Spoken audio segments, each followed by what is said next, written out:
Minimum wage rage raging in more than 150 U.S. cities this week. Their one demand? Double their pay. Hundreds landing in cuffs to make their point. But what about this point? The job market is slowing. Millions of Americans are still looking for work. Now, some here warning, if these guys get their way, more workers will be out of work.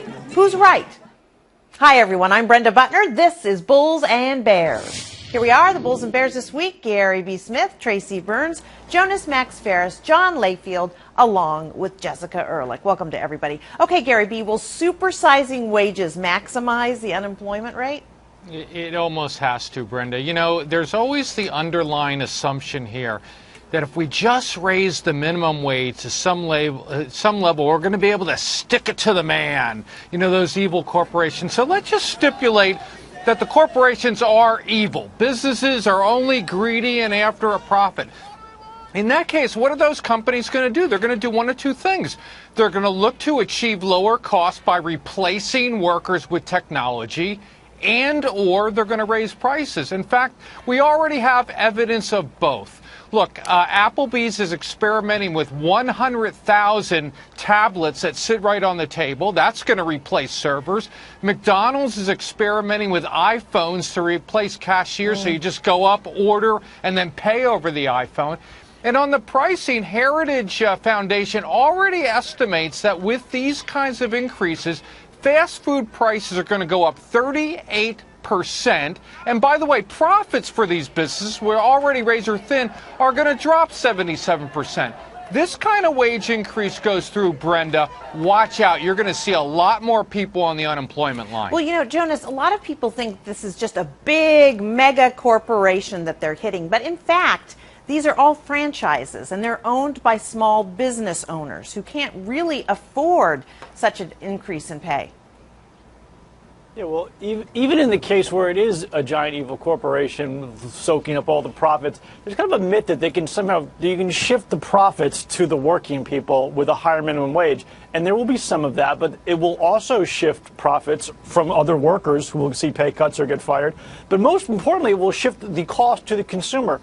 You know, McDonald's is still going to make money with a $20 minimum. They're going to figure out a way through automation, through getting rid of the dollar menu. They will make a profit margin. It's not going to cut into their profits and shift it to the workers. So I think people have to be aware that if we go this direction, I'm not against, you know, certain levels of this indexing the level, you're going to have higher prices.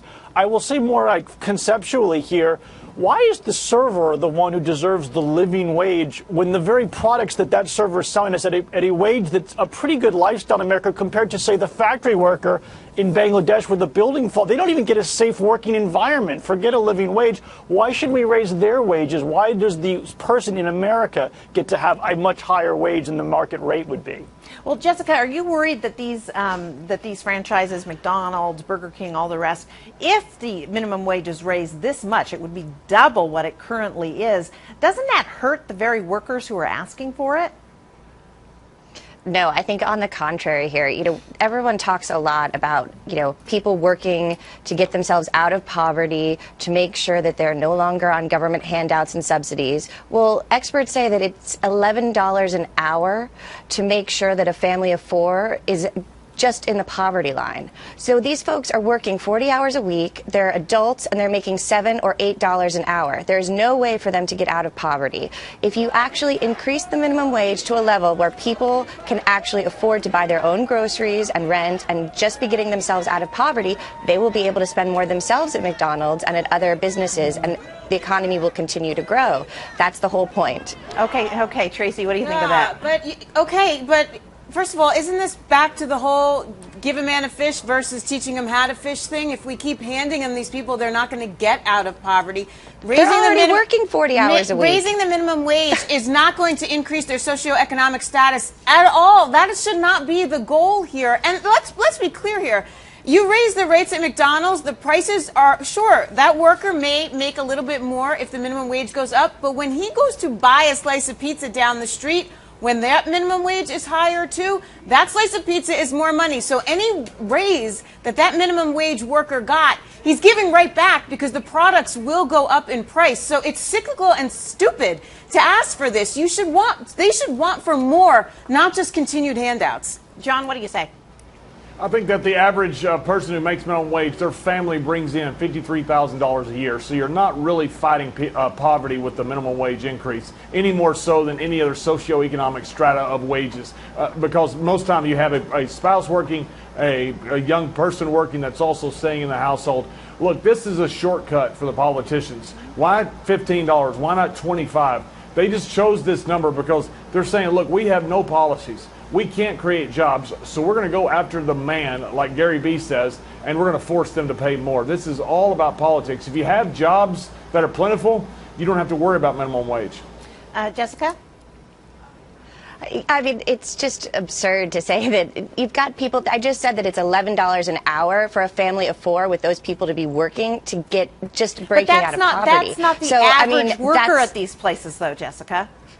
The average worker makes $7 an hour at these places, so there's but no way for them. Even if there's not enough four. hours there are not enough hours in a week for people to work and get out of poverty if this is what they're making.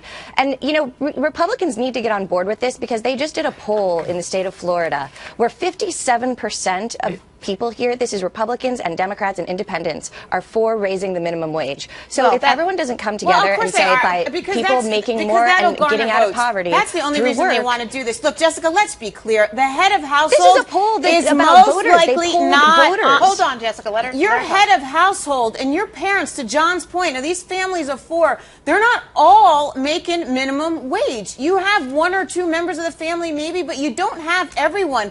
And that was what Brenda was trying to say to you. It's not everyone across the board. Many of these employees are kids, quite frankly, and they're all fighting for more handouts because that seems to be what this generation and most people on welfare want, more handouts. And the so if you're working, it's a handout, and if you're not working, it's a handout. You know what? If you're asking for more money without earning it, it's a handout. You know, Gary B., a lot of these franchises, this would be a national minimum wage. A lot of these franchises set their own wages according to local job market competition, all the rest. Why should somebody who lives in New York make the same as somebody who lives in South Dakota? Exactly, Brenda. A lot of it's based on cost of living. You know, a minimum wage of $15 in New York City is not going to go nearly as far as it is in Aiken, South Carolina, for example. You know, the other point that I want to make is, you know, Jessica raises some great points, and they're look, everyone deserves a better life, and especially those below the poverty level.